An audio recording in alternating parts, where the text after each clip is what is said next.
For your beautiful words of inspiration, always a kavod.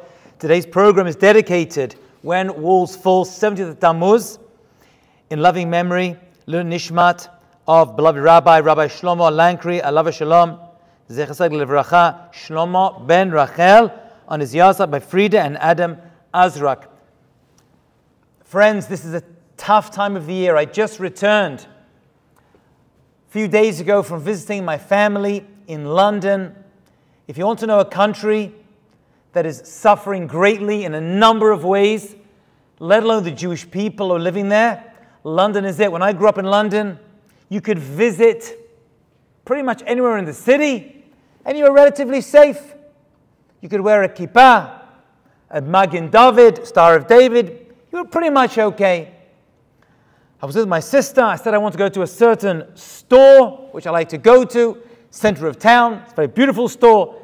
It's got a big, beautiful food hall. It's called Harrods. You may have heard of it. And I can't buy much of the food there, but it's just cool to see this amazing store. And my sister said, "You're not going. Let alone the fact that Qatar owns it. You're supporting this terrorist regime. But just walking around there, if they recognize you as a Jew, that's it. They'll make comments, they shout, and maybe get violent with you. You can't go." We're living in crazy times. My parents, they should live and be well, they live on an apartment building right opposite the Bet Knesset, where they really spend most of their time now. And there's a lady who lives next door to my parents. Her name is Martha. She's 102 years old. Admei Vesrim. She's a Holocaust survivor. My mother, a number of years ago, took it upon herself to make food for this lady every Erev Shabbat and bring her enough food to last the Shabbat and some. I'd never met her. I'd heard about her. I'd never met her before. So I was sitting with my parents in their apartment, and my father said, "Oh, you got to meet Martha. She doesn't have many people visiting her. She lost a child many years ago. Her husband died 40 years ago, whatever it is. She's pretty much alone. Sometimes grandkids come visit, but not too much." So she called Martha up, and she came straight over. I've never seen such a young and sprightly 102. I haven't seen many 102-year-olds at all. And she came straight over, and my father made some popcorn, and we sat down, and we spoke at great length about her life, what she went through, her time in the camps, her times in Theresienstadt, which she was adamant telling me was not what the Nazis made it into, like some kind of camp. It was a terrible, terrible place. And she talked about her life. And then she said, "Lawrence, I want you to come to my home. I want to show you my home. I want to show you my photographs." Okay, we're going to say no to a 102-year-old lady. As soon as I walk in, the first photograph that greets me was a photograph of the Queen, Queen Elizabeth II, who has since passed away, because there's a custom in England that everybody who reaches 100 years old gets a signed letter from the Queen. This is the way it is. It's a famous thing in Great Britain. You reach 100, you get a letter. Just reaching that threshold, boom, you're in. So there's this big card on the table. I took a photo of it, and you open it up. Congratulations on reaching 100 years old. Blessing, success, wherever it is. And there's the signature of the Queen of England. I guess now the King Charles has to sign off on this nowadays. And we sat and we were talking, and this woman, by the way, has the mental acuity, unbelievable, of a 50-year-old. Incredible. Remembers everything. And then she turned around to me and she said, "What do you do?" I said, "I'm a rabbi. I'm a rabbi in Manhattan, one of the rabbanim of a wonderful synagogue, and I teach, I lecture." And she says, "I want you to tell the people back in America that I'm 102 years old. I was born in Europe. I went through the Holocaust. I went through wars in Israel." She was there for a couple of the wars till she moved to Great Britain. And she says, "In my 102 years that I've been alive, I've never seen it more difficult for the Jewish people than I'm seeing it today." That's what she told me. That is what I had to hear a 102-year-old woman tell me on my trip to London. Baruch Hashem, I was there for Kibbutz Avim. I have no other reason to go to London at all except to visit my family. I went to my father's Bet Knesset. I got 2 suitcases, because I use points, to go to London. So one suitcase, how much clothing did I have? I was there for like 5 days. So one suitcase had a little bit of clothing, and then I brought a big suitcase that I filled full of candy. Candy. Why? Because my father, he should live and be well, he's 86 years old, Ad Me'er V'Esrim and more, is the candy man. He's the candy man in the Bet Knesset. The kids come to him, and every time I go visit, I feel bad that I'm not part of this mitzvah. Because he's the oldest person at Bet Knesset, and he has all the young kids come to him, and he's handing out the Laffy Taffies, and he's handing out. So I said, I want to be part of this mitzvah, plus the candy in America is much cheaper.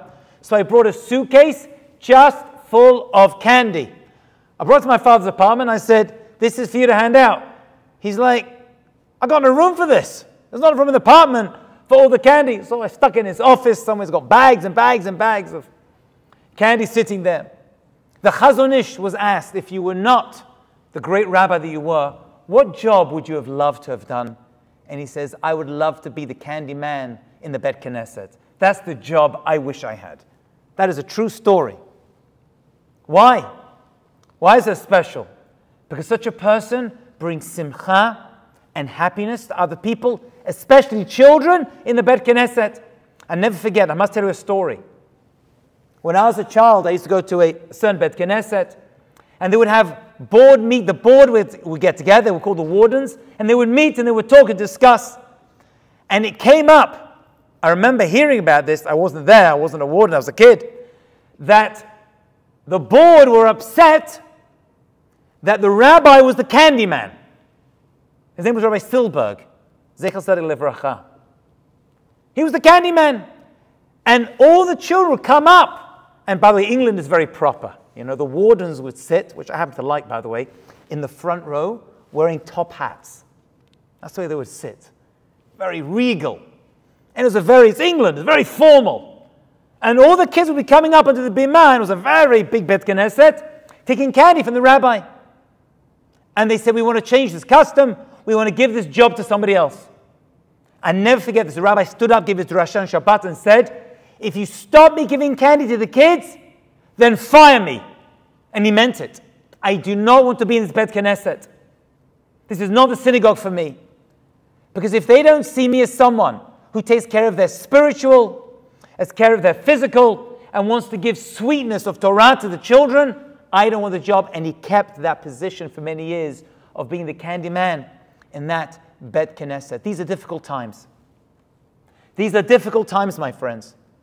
Times when machloket among ourselves, let alone among us and the other nations, is the highest I've ever seen in my 52 years of being on this earth. It's incredible. There's time for machloket, but there's also time, my friends, there's time to have peace and shalom. You know, many years ago, I went to when I was a bachor in Eretz Yisrael. You know, when you're a bachor, you're a single boy, your parents are there, you go and eat in people's homes, you meet various different people and hear their stories. I must tell you one thing that happened to me many, many years ago. I walked on Shabbat to a certain apartment in Malo Dafna, I can't remember where it was, we're talking 30 years ago. And I walked to the apartment and the walls were all empty, but there was one frame on the wall, and inside the frame were 2 envelopes. It's unusual. 2 envelopes framed on the wall. It's old Yerushalayim apartment, right? Barely any furniture. But there's a wall with a frame with 2 envelopes. And I looked at them and I saw there was the name of the person who I was eating by.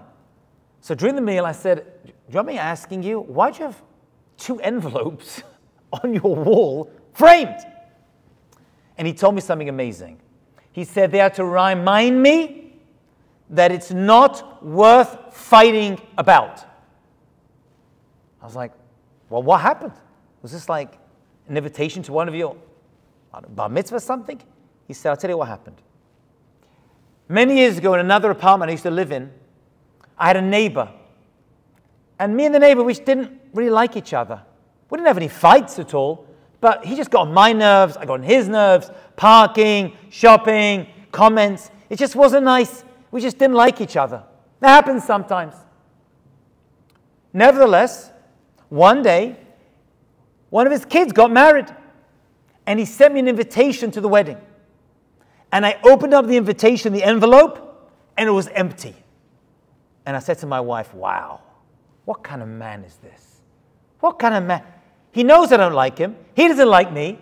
So he sends me an invitation to his son's wedding, and he deliberately leaves out the contents, the invitation, as if to say, I'm having an event and you're not invited. I was furious. I said to my wife, that's it. We didn't argue up to now. Now we're going to argue. And for 2-3 days, I was thinking of ways to get back at him. Happened to be sitting with my Rabbanim, and he saw that I was agitated. He said, well, guys, I'll tell you what happened. You know that guy lives next door to me? I don't like him. He doesn't like me. And he sent me an invitation to the wedding of his son, and it was empty. There was no invitation inside. He's mocking me, and I'm going to get him for it. And the rabbi said to him calmly, could it be that by mistake he left out the invitation to the wedding? And he's like, come on, Rabbi.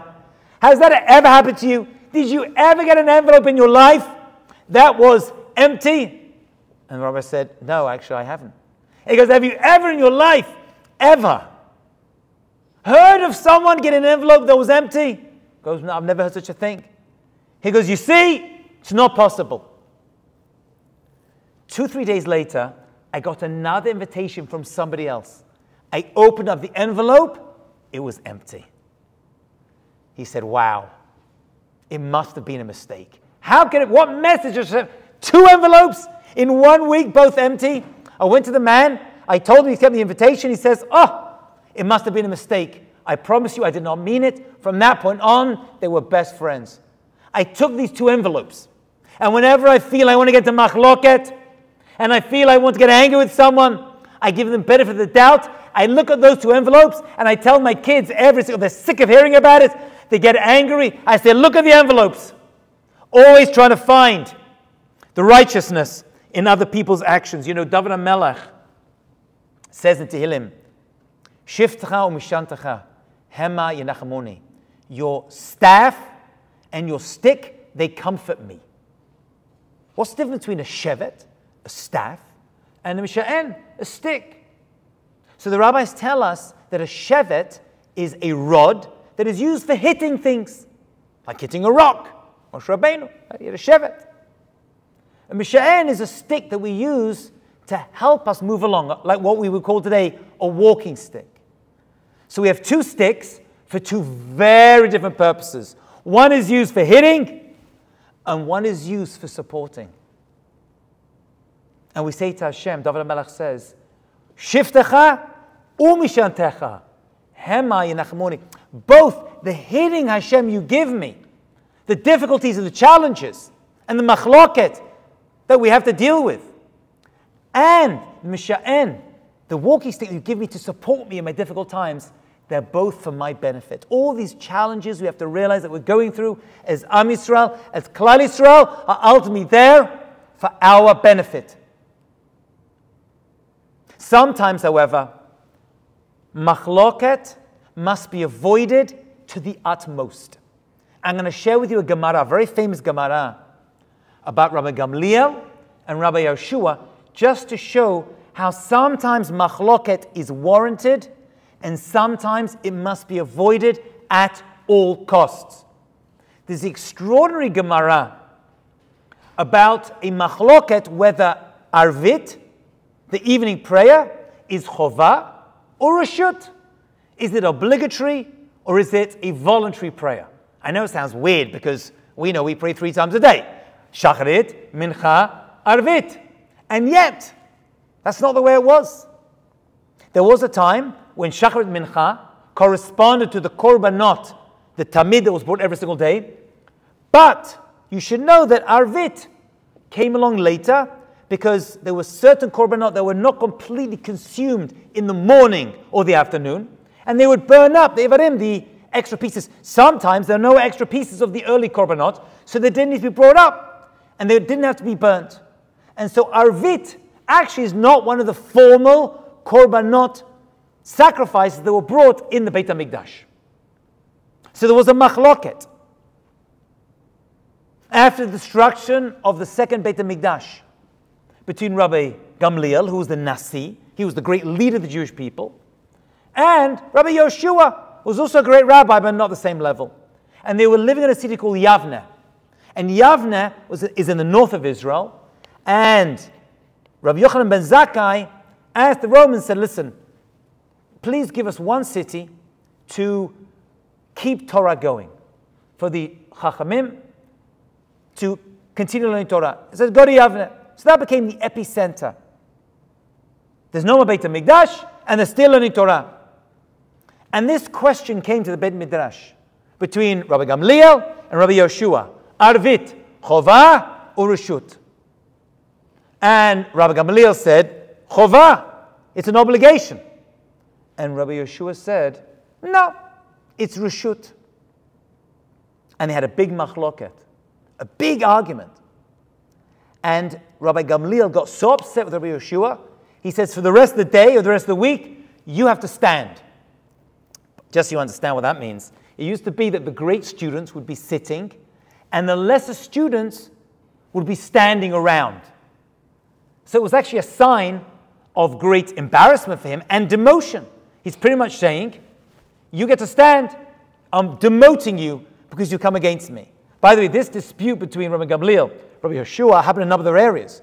Happens to be that there was a dispute between them about when Yom Kippur fell out 1 year. And Rabbi Gamliel said it's this date, and Rabbi Yoshua said another date. And Rabbi Gamliel made Rabbi Yoshua come to him on his date with his staff and money in his pocket to say, you're definitely going to hold by what I say. Rabbi Gamliel was very heavy-handed.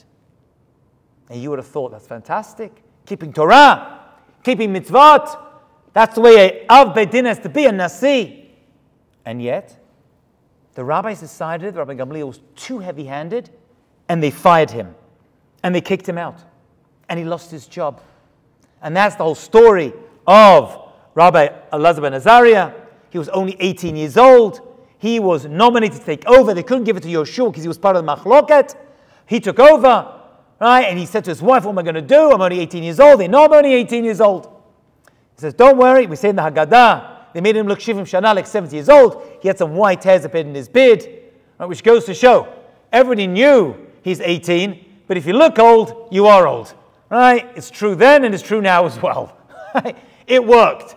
And he became the great Nasi over there in Yavne of the entire Jewish people. Why? Why did Rabbi Gamliel get fired? So I heard from my rabbi something very, very important. This was a good machloket. It was a machloket l'shem shemayim. A machloket definitely for the sake of Hashem, for the sake of HaKadosh Baruch Hu. But even those machloket that we have among ourselves, even they sometimes should be avoided at all costs. Because the temple had just been destroyed. They knew it. They'd seen it. They saw the result of machloket. They saw what infighting can do.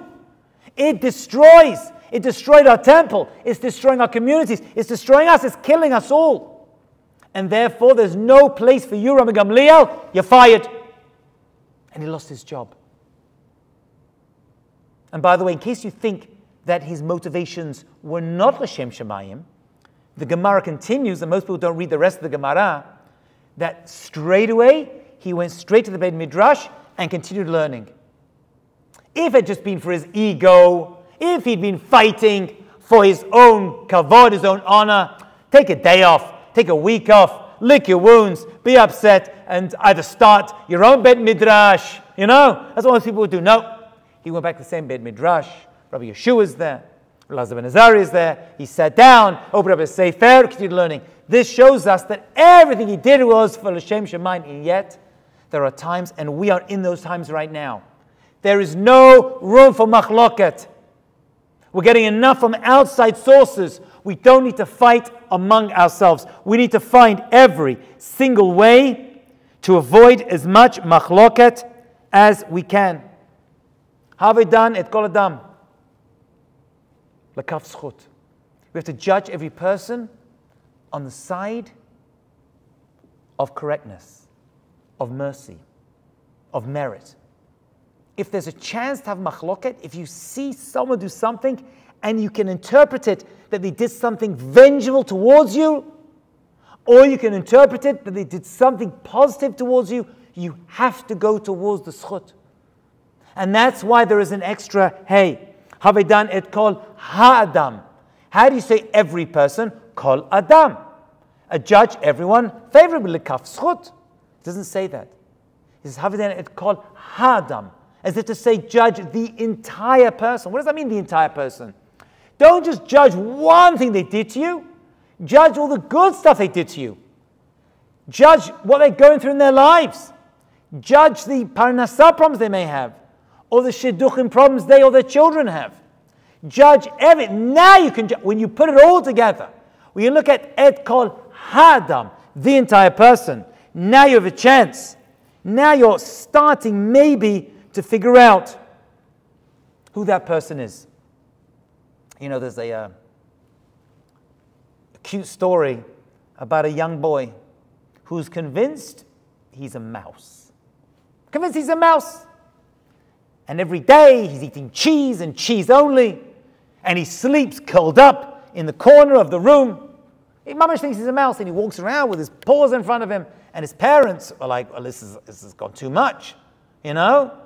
So they take him to a psychotherapist. And the psychotherapist sits with his kid day in and day out. He says, repeat after me, I'm not a mouse.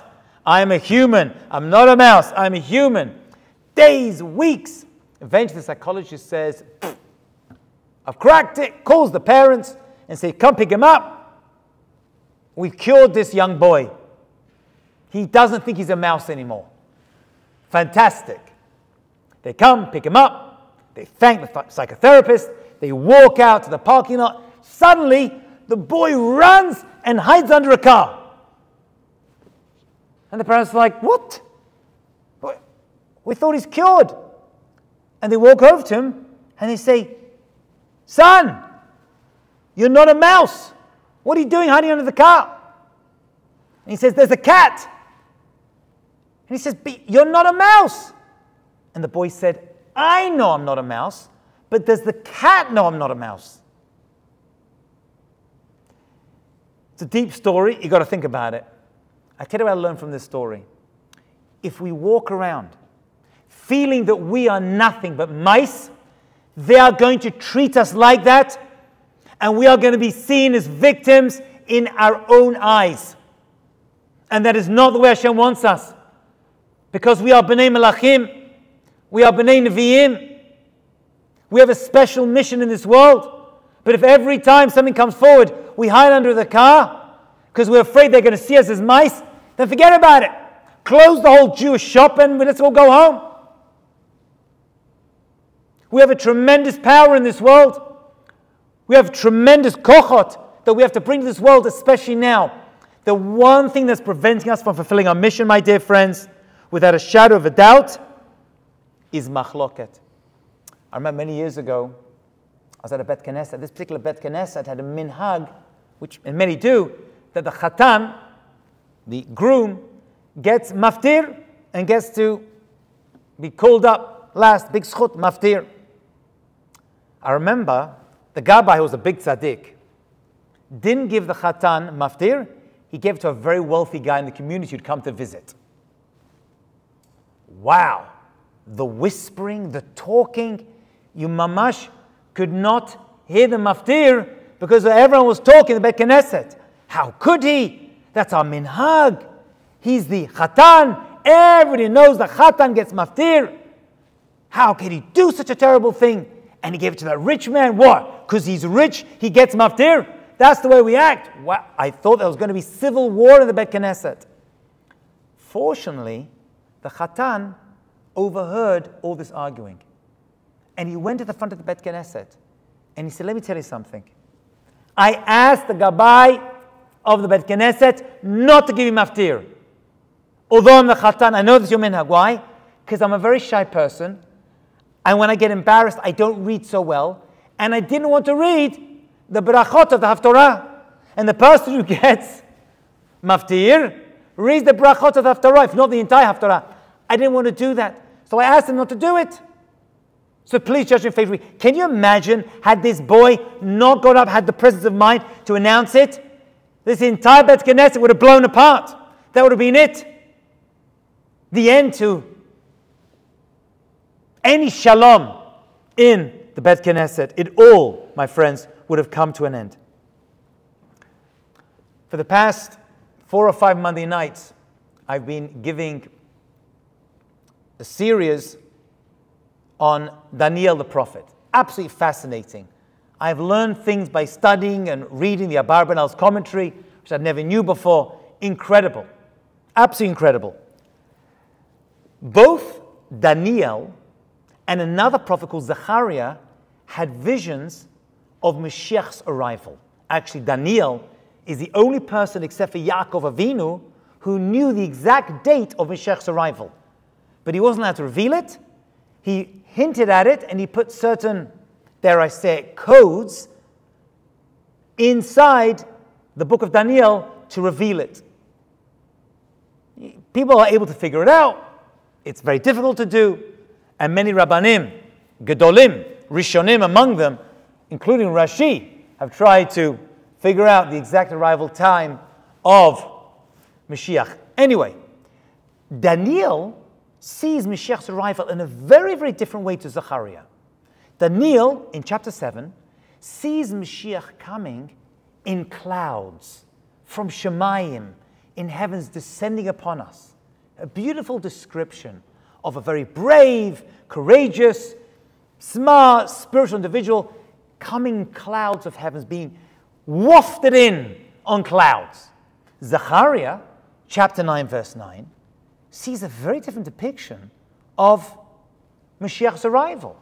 He sees him, and all of you have heard this, like a ani, a poor person, rochev, riding al chamor on a donkey. Now, if there are 2 more different revelations of Mashiach's arrival, this is probably one of the biggest ones, right? Which one is it? Is he coming wafting in on clouds, right? Fluffy, lovely clouds, having conversation with Hashem and Shemayim and descending upon us? Or is he coming on a donkey? Let me tell you something. The donkey version, not so good. I don't want my Mashiach arriving on a donkey.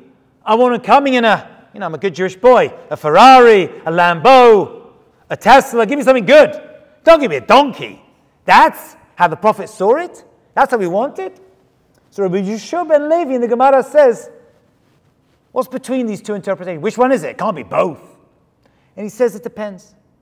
If we merit the arrival of Mashiach, we get him coming through miracles with great kavod, wafting in from Shemayim on a cloud.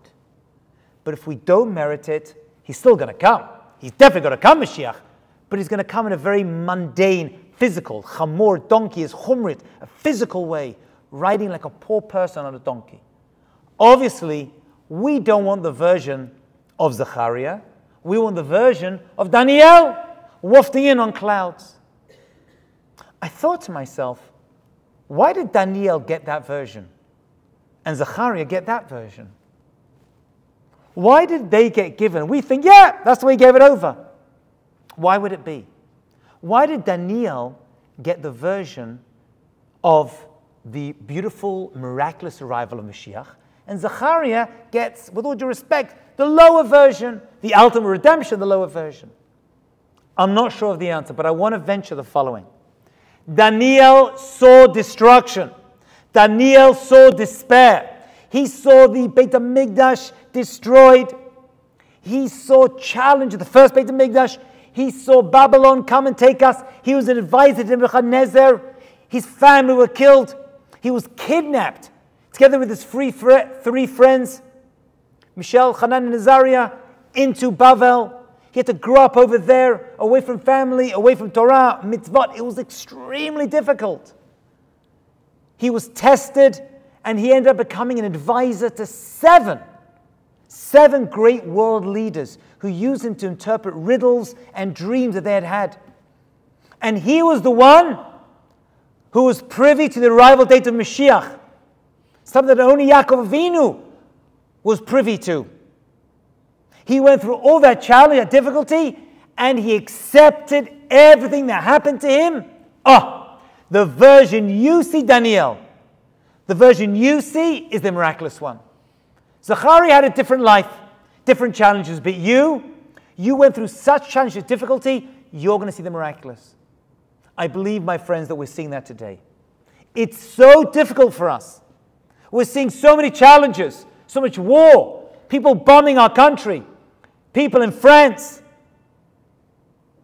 Germany, England, Middle East, the stories coming out of these countries that are happening to our brothers and sisters, the 15, 16 million Jews in the world, persecuted like it's 1938, 39.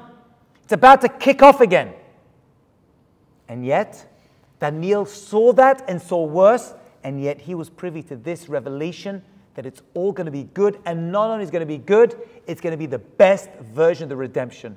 The way to keep that going, and Daniel was very careful about this, was to take care of his friends. He literally saved the lives of the Jewish people, especially his close friends who were imprisoned with him in Babylonia, in Bavel.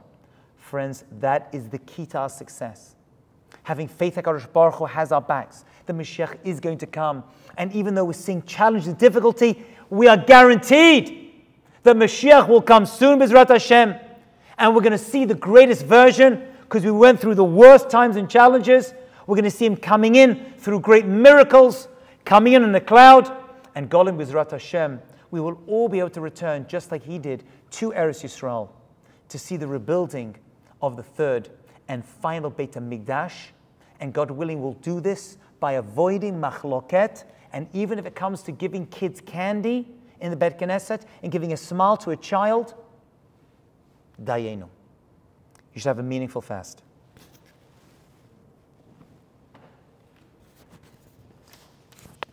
Rabbi Mizrahi is going to take over.